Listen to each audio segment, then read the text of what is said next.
교회가 화려합니다. 성도가 많습니다. 또 어떤 교회는 너무 어렵고 열악한 환경 중에서 예배하는 교회도 있습니다. 여러분, 하나님이 어떤 교회를 더 사랑하실까요?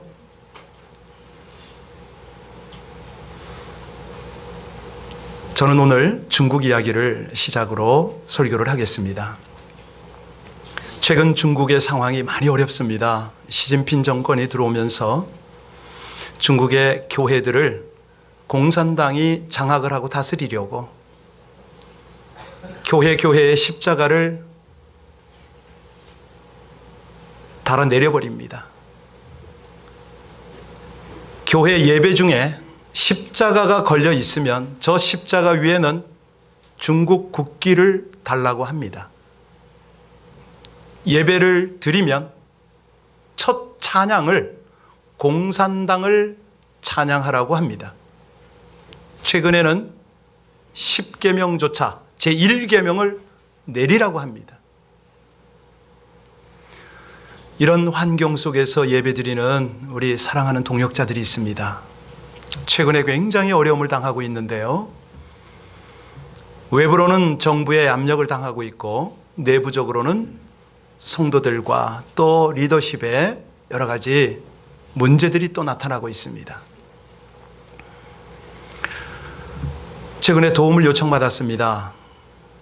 중국 길림성 송강하시에 있는 송강하 교회로부터 도움 요청받았습니다. 이 교회가 설립되기 전 1992년에 제가 그 지역을 다니고 있었습니다. 하나님께서 그곳에 있는 영혼들을 만나게 하셨고 그들과 더불어서 1993년부터 북한의 깊은 곳까지 내왕을 하면서 복음을 나눴습니다. 1994년에는 고난의 행군을 하고 있는 북한 땅에 몰래 압록강을 넘어서 음식물을 공급하기도 했습니다.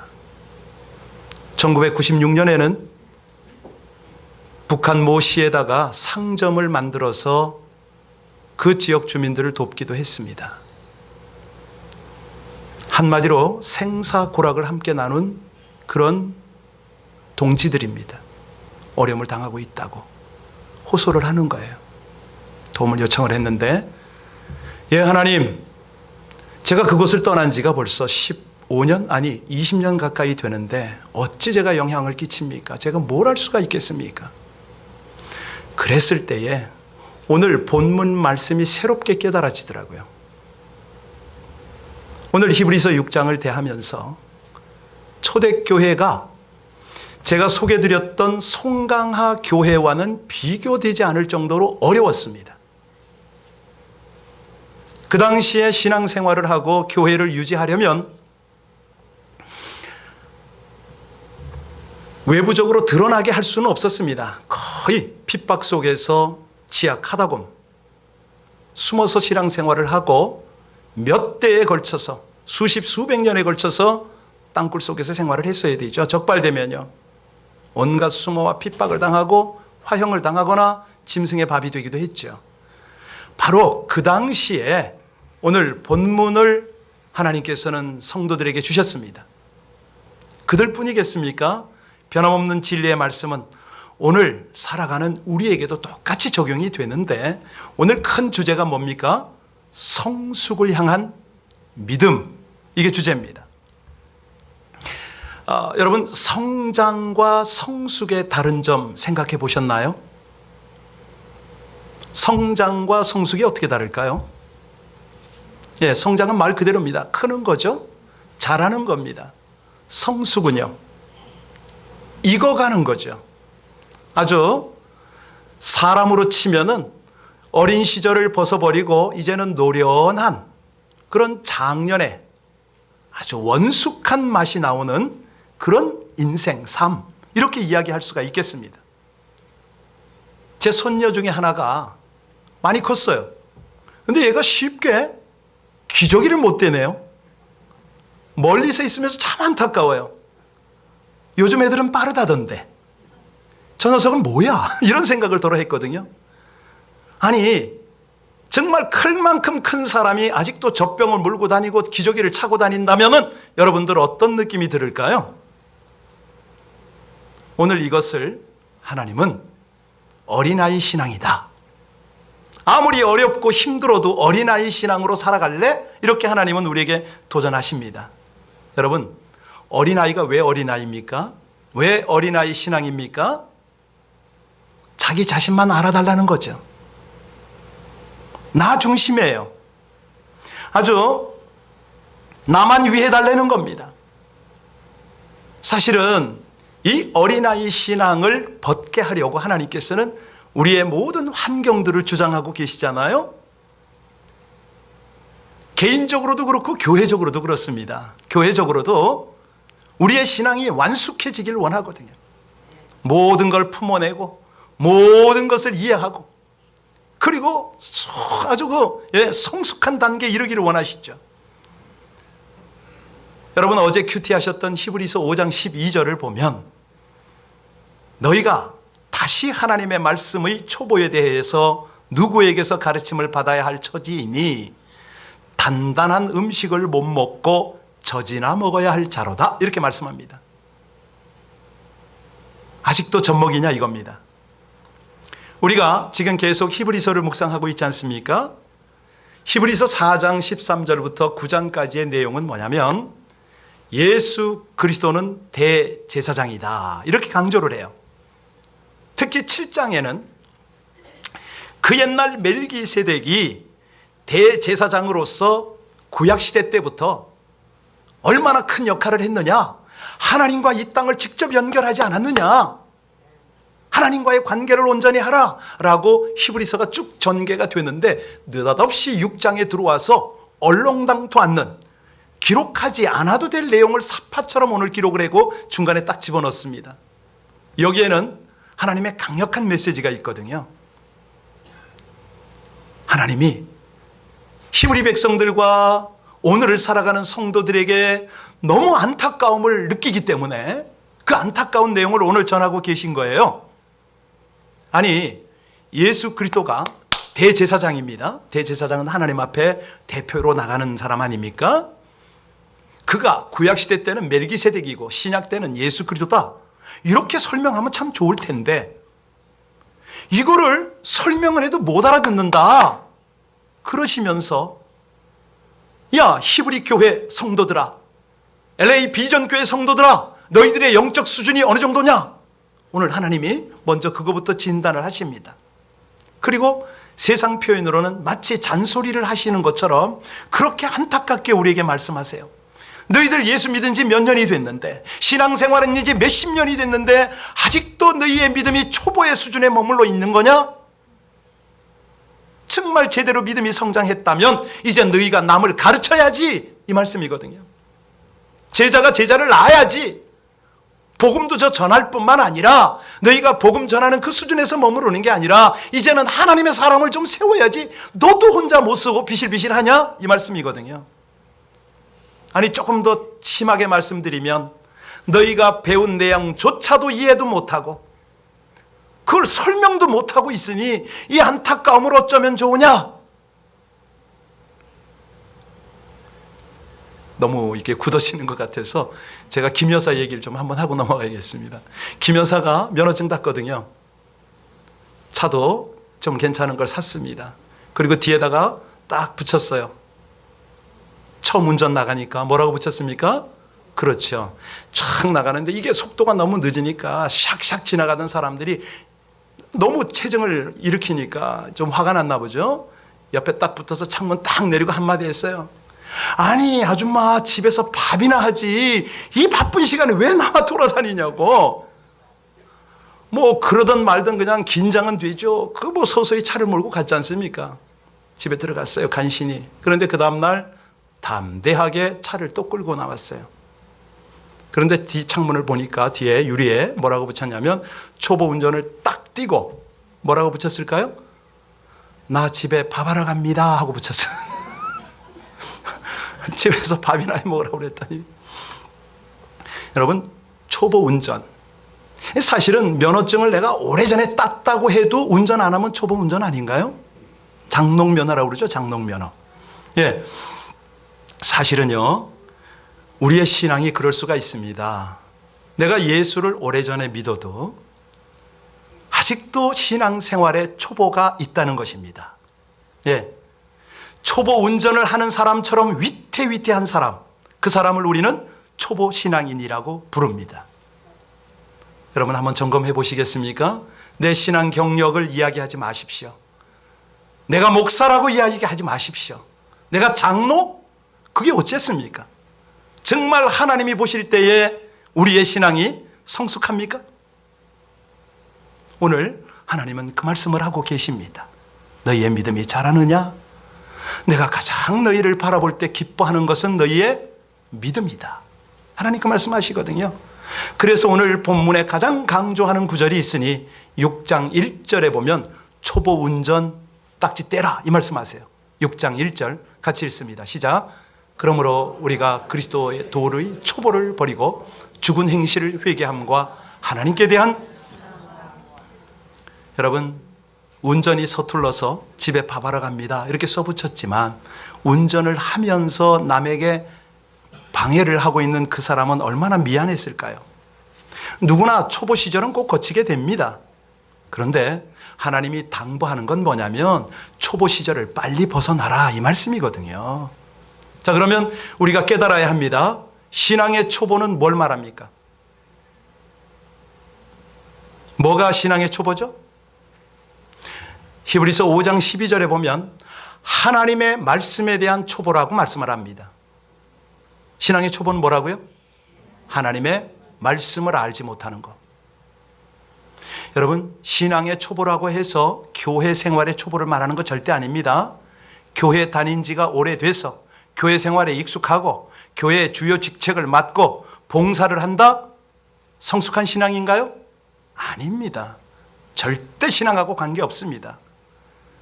신앙생활의 초보 단계와 이 완숙 단계, 이건요 영적인 것과는 별개의 문제입니다. 교회 생활을 처음 한 사람도요 신앙이 아주 급속히 성숙해 가는 분이 계세요. 그래서 성경은 그런 분을 뭐라고 그러냐면 나중된 자가 맞습니다. 먼저 된 자가 나중되고, 그 말입니다. 그 말. 그래서 우리 하나님께서 생각하시는 기준이 뭐냐? 신앙의 기준은 뭐냐면 하나님의 말씀이 기준이다 이렇게 하십니다. 다시 말하면 하나님의 말씀과 어떤 관계를 맺고 있느냐? 말씀의 초보다. 이거는요 히브리서 5장 13절에 나와 있어요. 의의 말씀을 경험하지 못한 자는 초보다. 말씀의 초보가 어떤 사람이라고요?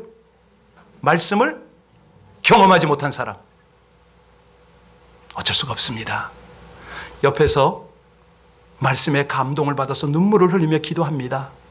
어떤 사람은 그 말씀이 부딪혀서 뒹굽니다. 어떤 사람은 내가 어찌할꼬 회개하고 어떤 사람은 내가 이렇게 살아야지 결단합니다. 그럼에도 불구하고 아무 감각이 없어요. 설교를 몇십 번 몇백 번 들으면 뭐합니까? 예배를 드리면 뭐해요? 아무 감동이 없어요. 이 말씀이 나를 주장하지 않아요. 그런 사람을 신앙의 초보다 이렇게 말합니다. 그러니까 신앙생활 하다 보면 하나님의 말씀이 깨달아질 때가 있잖아요. 그 말씀이 내 삶에 얼마나 깊이 체험이 되어집니다. 바로 이때가 신앙의 성숙으로 들어가는 거거든요. 사실 목사지만 저도 어떤 때는 말씀이 묵상이 안 될 때가 있어요. 깨달아지지 못할 때가 있어요. 어떻습니까? 하나님의 말씀 막연히 뭐 그럴 거라고 감만 잡힐 때가 없지 않나요? 이럴 때가 하나님은 말씀의 초보라고 말씀합니다. 여러분, 초보를 벗어나서 완전한 대로 나가는 저와 여러분들 되시기를 주의 이름으로 축원합니다. 그게 2절이에요. 2절 다시 한번 볼까요? 2절 뭐라고 그러십니까? 하나님 시작. 세례들과 안수와 죽은 자의 부활과 영원한 심판에 관한 교훈의 터를 다시 닦지 말고 어디로 나가라고요? 텔레오테스, 이게 헬라어예요. 성숙함, 그렇게 나가라는 거예요. 신앙의 완성을 이루며 나가라. 예, 신앙의 성숙한 상태로 나가라. 한마디로 믿음의 진보를 좀 이루어라. 여러분, 우리 주변을 가만히 보세요. 신앙이 성숙해 가는 사람 보면 금방 알 수 있지 않나요? 보이지 않나요? 그 사람이 기도하는 걸 보면 알아요. 예배 드리는 태도를 보면 알아요.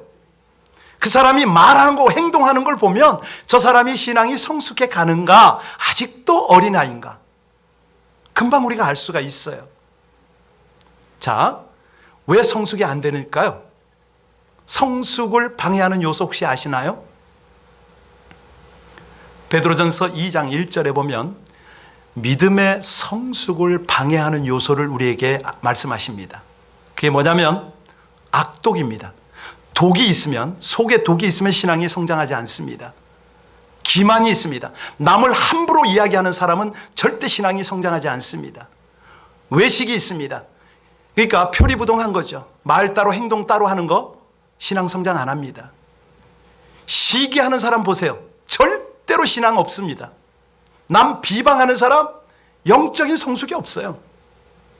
잘하질 않습니다. 하나님이 그렇게 말씀하십니다. 너희가 믿음의 성숙을 이루고자 하느냐? 악독, 기만, 외식, 시기, 비방을 버리라. 하나님의 말씀이에요. 예, 이런 것들이 있어서는 믿음이 절대 자랄 수가 없다는 겁니다. 자, 근데 이게 믿음이 안 자라는 거기에서 머물면 얼마나 좋을까요? 오늘 본문에는 정말 무시무시하고 심각한 내용이 하나 나와요. 읽어보셨나요? 6절 한번 보실까요? 우리 6절 말씀 심각합니다. 같이 읽겠습니다. 시작. 타락한 자들은 새롭게 하여 회개할 수 없나니 이는 그들이 하나님의 아들을 다시 십자가에 못 박아 드러내놓고 욕되게. 자, 타락한 자들은 어떻게 된다고요? 회개해도 소용없다는 겁니다. 여러분, 정말 심각하지 않아요? 여기 신학을 하신 분들 계신데 성도의 견인이라는 교리 배우셨죠? 무슨 뜻입니까? 하나님이 성도들을 이끌어 주신다, 이 말이죠? 자, 예수 그리스도를 영접해서 회개하고 성령을 받은 사람은 누구라도 구원받지 못한 이가 없도록 하나님이 보호하고 이끌어준다. 이게 성도의 견인이거든요. 여러분, 이거 믿으세요? 감사합니까? 그렇죠. 얼마나 든든하고 감사합니까? 그런데 여기 6절을 자세히 보세요. 타락한 자들은 다시 새롭게 하여 회개할 수 없다. 하나님께 올 수 없다는 거예요. 이 말이 믿어지세요? 이해가 되세요?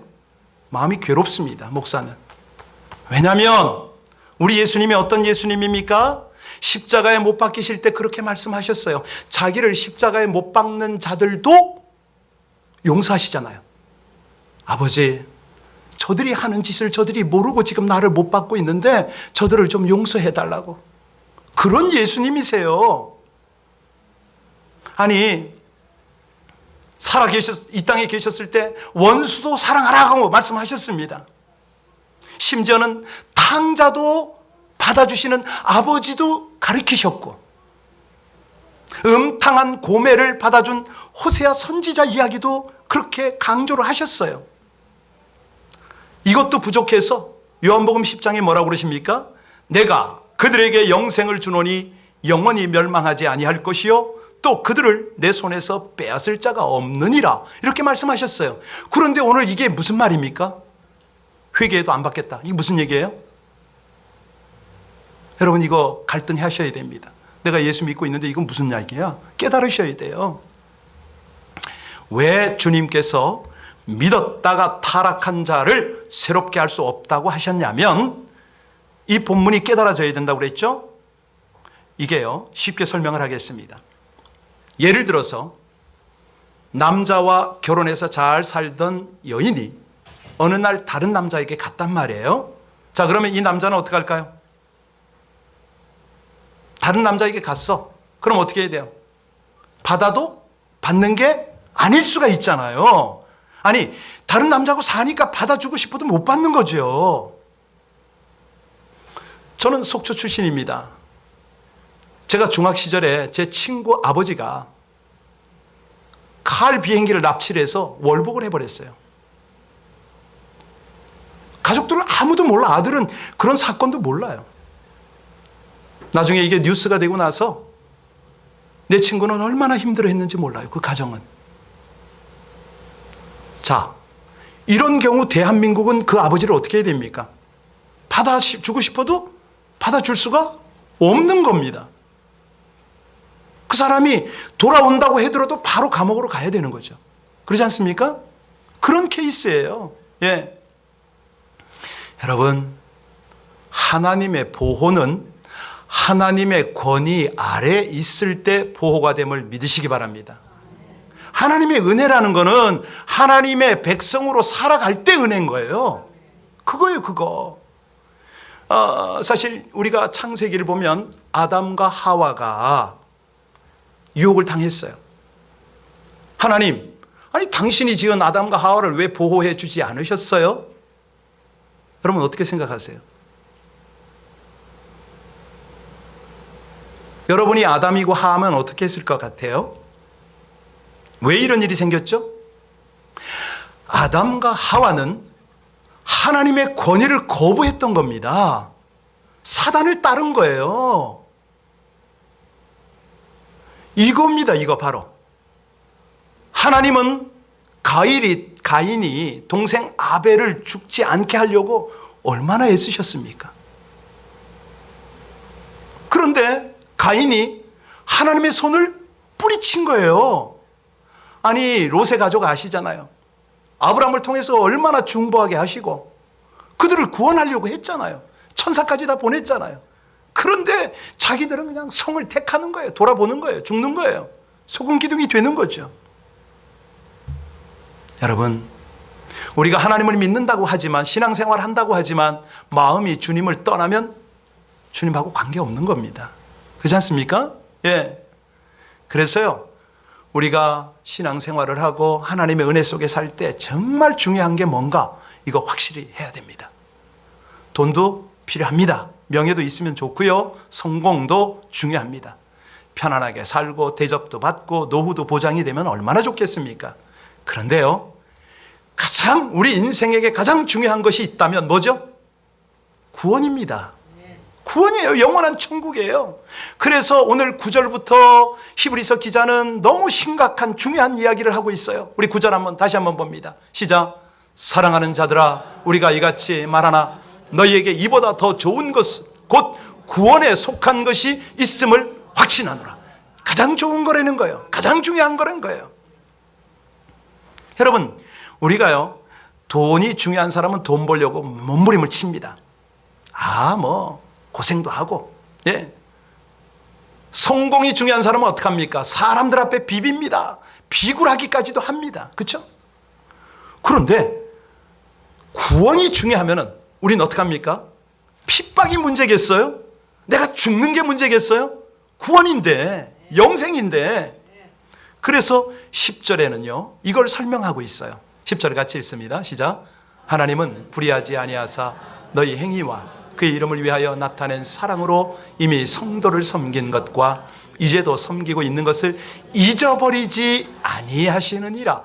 하나님이 잊지 않는 게 뭐죠? 우리의 성숙한 신앙생활, 하나님의 구원을 확신하고 우리가 섬기고 베풀고 이런 거를요, 하나님은 절대 잊지 않으십니다. 남몰래 눈물 흘리며 하나님의 교회, 하나님의 나라 위하여 정말 복음을 뿌리고 섬기고 세우는 이 수고, 이거 잊지 않으세요. 그러면서 하나님이 그 신앙, 그 믿음, 그 성숙함을 변하지 말아라 하고 하시는 말씀이 11절 12절이거든요 우리 11절 12절 같이 읽습니다. 시작. 우리가 간절히 원하는 것은 너희 각 사람이 동일한 부지런함을 나타내 끝까지 소망의 풍성함에 이르러 게으르지 아니하고 믿음과 오래 참음으로 말미암아 약속들을 기업으로 받는 자들을 본받는 자. 여러분, 여기 몇 가지가 있지만 게으른 사람 하나 예를 들을까요? 게으른 사람 왜 게으르죠? 마음이 변했다는 증거입니다. 사랑하는 사람은 금방 알아요. 마음이 변하면 상대방에 대해서 열성이 없어집니다. 그렇게 챙겨주고 뭐뭐 하던 게 어느 날 갑자기 보면 아무것도 없어요. 왜요? 그의 영혼이 마귀에게 사로잡혔다 이 말입니다. 하나님에게 사로잡히면 긍휼을 베풀잖아요. 사랑은 못해도 불쌍해서 챙겨주잖아요. 이 신앙생활이 그런 겁니다. 그래서 하나님이 오늘 말씀하시는 건 뭐냐면 기초를 잘 닦으라고. 철저하고도 또 개인적인 신앙훈련을 잘 받으라고. 자, 그런 다음에 거기에 머물러 있으면 안 되고 믿음의 진보를 이루라 이 말씀을 하시는 거예요. 여러분, 믿음의 진보를 이루시고 성숙한 믿음을 가지고 하나님을 기쁘시게 하기를 원하십니까? 그 믿음을 가지시면 하나님은 역사하시죠. 놀랍게 여러분들을 통해서 영광을 나타내시죠. 자, 그러면 이제 목표를 먼저 말씀드려야 되겠습니다. 우리 기독교가 이렇게 열심히 설교를 하고 성경 공부를 하고 기도를 합니다. 최종 목표가 뭐죠? 우리가 무엇을 위해서 그렇게 열심히 공부하고 성장합니까? 성장의 목표 뭐죠? 오늘 제가 주일학교 선생님한테 그거를 시험을 냈어요. 설교를 하면서. 우리 기독교 교육의 목표가 뭔지 아십니까? 에베소서 4장 13절에 그 목표가 있습니다. 제가 읽어드리겠습니다. 우리가 다 하나님의 아들을 믿는 것과 아는 일에 하나가 되어 온전한 사람을 이루어 그리스도의 장성한 분량이 충만한 데까지 이르리니. 바로 이겁니다. 예수를 닮기 위해서. 예수를 닮기 위해서. 우리가 예수로 가득 채워져서 예수와 함께 살아가기 위해서 교육을 받습니다. 설교를 듣습니다. 이 땅에서 우리의 모습을 다듬어 갑니다. 신앙 성숙의 목표가 뭐라고요? 예수 그리스도입니다. 그분을 닮아가야 됩니다. 그런데 중요한 걸 하나 주목을 해야 됩니다. 자, 예수를 어떻게 닮아갈 것인가? 어떻게 닮아가십니까? 예수님처럼 내가 막 살려고 애를 쓰는 겁니까? 아니에요. 잘 들으셔야 됩니다. 내가 예수처럼 살려고 애쓸 때는 결코 그 목표에 도달할 수가 없습니다. 왜? 우리 인생은 다 연약하고 부족하기 때문이죠. 한계가 있기 때문이죠. 그러니까 연약하고 부족한 인생은 그 한계를 뛰어넘을 수가 없어요. 어느 정도 흉내는 내겠지만 한계에 도달이 되질 않아요. 다시 말하면 예수 그리스도를 닮아가는 것은 내 노력으로 되지 않는다. 왜? 내 연약함과 부족함이 내 발목을 잡기 때문에 그렇습니다. 내 한계가 가로막기 때문에. 이거를 인정할 줄 아는 사람이 성숙한 사람이에요. 먼저 그냥 남의 그냥 가십거리나 보고 이게 아니고요. 먼저 그 사람을 보면서 나를 보는 거죠. 아, 그래, 이게 인간의 한계야. 이 성숙함의 출발입니다. 자, 그럼 어떻게 해야 되느냐? 다른 방법이 없습니다. 방법은 딱 하나. 내 마음에 그리스도 예수로 충만하게 채우는 방법밖에 없어요. 그분이 내 마음에 가득하게 하는 거죠.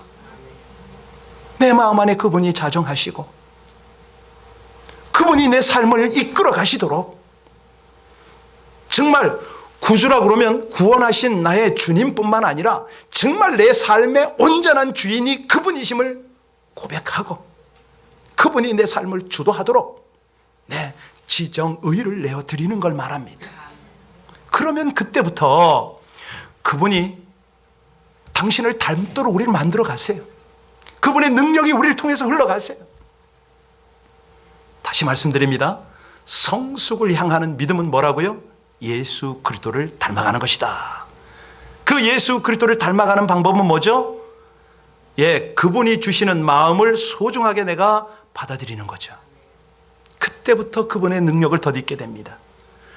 그분의 마음이 내 삶에서 서서히 드러납니다. 생각을 장악하고요, 말을 주장하시고요, 행동이 그렇게 돼요. 여러분, 예수를 닮아가시는 여러분들 되시기를 주의 이름으로 축원합니다. 늘 그냥 주님 앞에 사는 거죠. 어떻게 하면 내 생각, 내 마음, 내 행동이 그분을 닮아서 그분을 인정하고 그분을 온전히 따라서 갈까? 그분을 충만하게 채우면 된다고 그랬습니다. 여러분, 우리 주변에 언어와 행동의 장애를 갖고 있는 사람들 더러 많이 아시죠? 제가 이 언어와 행동의 장애를 가진 아이를 키우는 가정을 알거든요. 아이가 너무 잘생겼어요. 정말 착해요. 그런데 뇌에 문제가 있어서 지금 제법 자랐는데도 행동이 마음대로 되질 않아요. 이 아이를 기르는 가정, 아빠 참 신실합니다. 엄마도 얼마나 총명하고 가정이 참 괜찮아요. 이 가정이 초기에는 그랬습니다. 왜 하나님이 우리 가정에 이런 애를 주느냐? 너무 답답한 거죠. 이렇게 살아야 되는 건지, 온 에너지를 그 아이를 위해서 다 가족이 쏟아야 되니까 너무너무 힘든 거죠. 원망스럽고 답답한 거죠. 옆에서 볼 때 참 안타깝습니다. 애처롭습니다. 기도도 합니다. 많은 사람이 기도를 합니다. 여러분, 응답이 될까요, 안 될까요? 안 믿으세요? 응답 됩니까? 됩니다. 그럼 이 아이가 나갔을까요? 아니요. 그대로입니다. 그대로 아이는 점점 커가는데 이거 심각하거든요. 자, 하나님은 신실하게 응답하시는데 그러면 이 가정은 어떻게 응답을 받았을까? 어느 날 하나님께서 이 젊은 아빠 엄마에게 알려주신 거예요. 뭐라는지 아세요? 얘야, 세상에 많고 많은 가정이 있지만 내 사랑하는 어린 소자를 맡길, 이 아이를 맡길 만한 가정은 너희밖에 없구나. 너희 가정이기에 말도 못하고 행동도 안 되는 이 아이를 내가 맡겼다. 그들의 기도의 응답이었습니다.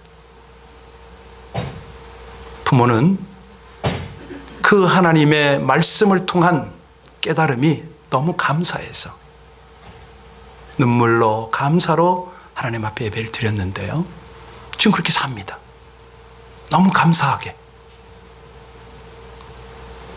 정말로 더 감사한 건 뭔지 아세요?